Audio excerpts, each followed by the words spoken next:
ఎలా అంత నీట్గా అంత వస్తుందో ఇంత క్రిస్పీగా ఉందండి. బాగా కలర్ కూడా చూడండి, గోల్డ్ కలర్లో వచ్చేసింది, బాగుంది. సో కొర దోశలు చూడండి, మనం బయట దోశలు తింటాం మినప దోశలు, అందుకన్నా బాగున్నాయండి.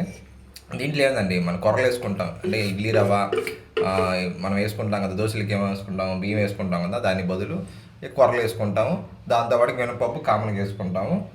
కొర దోశ అండి, ఇదిగోండి ఇంకో కొర దోశ వేస్తున్నాము. చాలా బాగుంటాయి టేస్ట్. ఒకరోజు మీరు వాడి తినుకోండి, కొర దోశలు ఎంత బాగుంటాయి, ఎంత హెల్తీగా ఉంటాయో.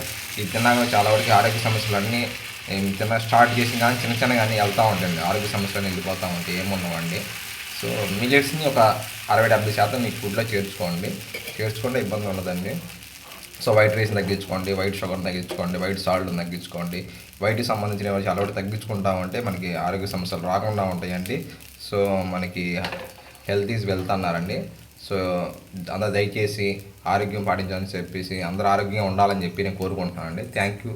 Subscribe my channel.